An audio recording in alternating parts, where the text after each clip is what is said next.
Okay, thank you all very much again for coming. And I just particularly want to reinforce thanks to the two speakers because they have done an event for us down in Plymouth yesterday, shot off to London and come back again for us this evening. So many gratitudes to both Marina and to Rob for doing that for us.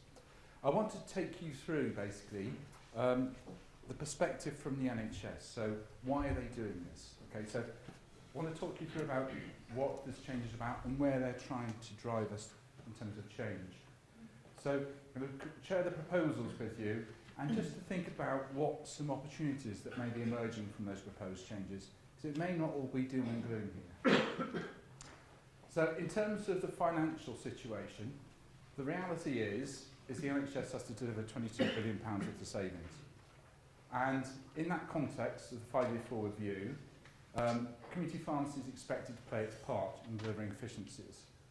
Our reality is that we have been pretty efficient in driving 3% efficiencies year on year. But I think the government have noticed every time they squeeze margins, there's a bit of a squeak, but actually we seem to plough on quite happily. So there's a belief that there's further efficiencies that can be gained out of the system because in some parts of the country, particularly north around Manchester, there are some clusters, etc. pharmacies, so there's a belief that there may be some overpopulation in some areas of pharmacies. Also that there's a lot of pharmacies are funded, qualified for lots of complex different fee structures. So there's a real issue there, the belief that the fee structure is quite complicated. And there's also the view that the dispensing hubs that are being brought in terms of the robotic hubs, will lead to some efficiency. Clearly, if it's a direct-to-customer situation, you can see how that happens. A lot of the multiples, however, are bringing it in with still using their front-of-house situation as a collection. So whether the efficiencies, or the level of efficiencies that are really there are yet to be really quantified.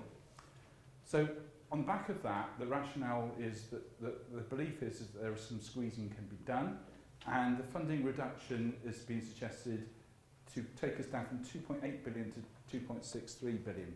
So it's a £170 million cut, approximately 6%. And we need to recognise that, bear in mind, we're going to be well into the year by the time it hits. It will be double that, because it's probably be half a year before it starts hitting the cash flow. So they will take all the 6% out, but in half a year. So cash flow implications could be significant. So that's roughly the financial situation. And we need to think as well about the pharmacist situation as well. There's other things they're trying to do here. So firstly, for us to think about how pharmacy may practice more clinically. They want us to think about how we drive greater optimisation of medicines, etc. How we're able to prescribe medicines working alongside the GPs, etc. Working in care homes and helping patients who have urgent problems, etc. Now, clearly there's a bit of a dichotomy when you're trying to squeeze funding and also expecting more in terms of clinical intervention, which is partly why we need to think about how we do things differently going forward.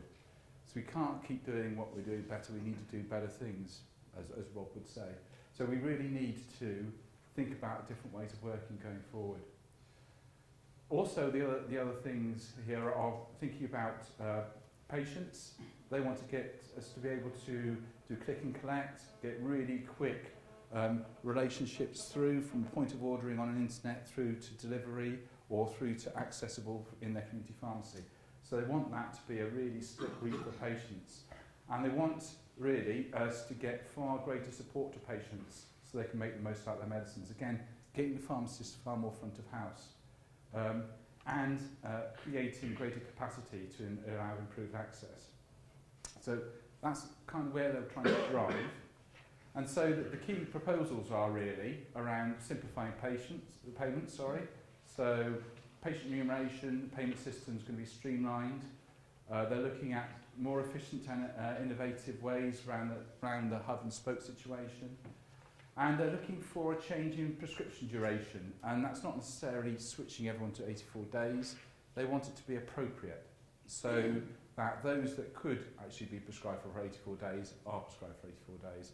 Those that are actually pretty stable patients. The other key thing here is they want to accelerate integration.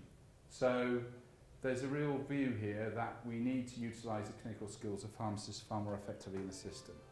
And if we think about what's gone before, it can't be used in the same way as we had done to date, because otherwise we won't just achieve what needs to be done. So there's a real view to how we can drive integration to support primary care, particularly on the patch, and Marina will come on to it later, where we have a real issue in terms of GP numbers and workforce and the ability of primary care to cope with increasing demand. So there's a view that pharmacy can take on a different role within multidisciplinary community providers and think about the different things we might wish to do in a different setup. And also there's this view that we should rationalise. Now, there is a belief that, you know, there's this comment written, 3,000 pharmacies go. That was a comment in the meeting. There's no strategic plan to reduce 3,000 pharmacies within the NHS England. However, there's a recognition that the estate could shrink to take account of the issues of things such as large numbers being in one location. But within that process, they recognise that there may be some unintended consequences. They may lose some pharmacies they really want to keep. So they are looking to think about how they may support those pharmacies. Now, it's, the intent is to create a national formula around index based on geography and other factors. That national formula is going to identify those most geographically important, and it's going to have travel times, all that kind of thing involved in it. In the southwest, we think that that access fund will be pertinent because we haven't got the levels of clustering there is in areas in the north. We do think we have a number of pharmacies where the current income suggests they may be vulnerable. Though I don't know if you've seen the proposal, the things on the PSNC network, which is suggesting that actually the very lowest volume pharmacies actually may get a benefit. Then the next level might get quite badly hit, and then it gradually diminishes again going forward. So it's the it's the low end of the medium that potentially has the largest impact in terms of these funding cuts. So, and the other bit within this is it's really difficult to know who's really having pain because you don't know what people's situations are in terms of their loans. You don't know what their situations are in terms of their other commitments. So actually from an NHS England perspective, it's quite difficult to model. So you have to rely to a large extent on local understanding and local knowledge to pick out where those situations may be. But again, Marina will come on to it later. There's a very similar scenario with GP practices. And what we need to think about is how you keep the broader health system working, how you can bring things together, how you can aggregate different parts of the health system a different way to make very viable units out of things that may not be as viable going forward. But thinking about that, we have some real things to offer in terms of how we actually participate in that new health system. We know we've got things such as a real view about being accessible, non-judgmental, anonymous, confidential, etc. We know we have the highest footfall of any healthcare sector, 1.2 million health-related interventions per annum. We know we have quite a lot of people who would go to GPs if they didn't come to pharmacy. 41% said they'd go there, 28% said they'd go to a walk-in centre, and over 1 million would go to A&E.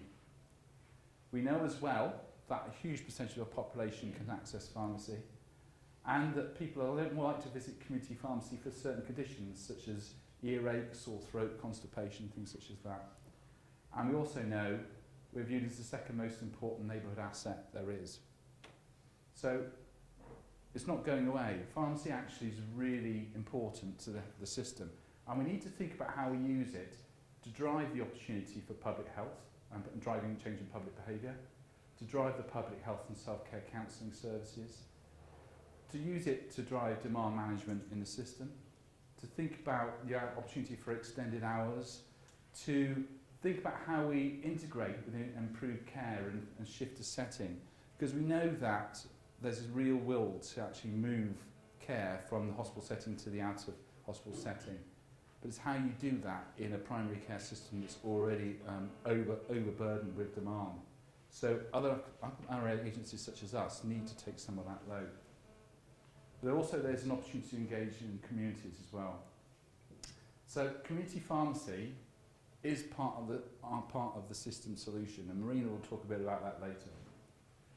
So we can view this change as a threat, and I'm not saying it's not. I mean, £170 million coming out is a significant issue, and it will impact. But the question is do we retrench into the background and actually cut numbers, retrench from our positions, and make it even more difficult to get front-facing people?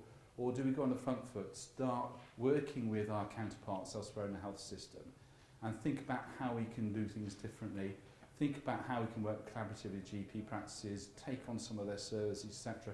Because we're actually, I can tell you, we're having those conversations today. And they are really keen on doing that, working with us in a very different way.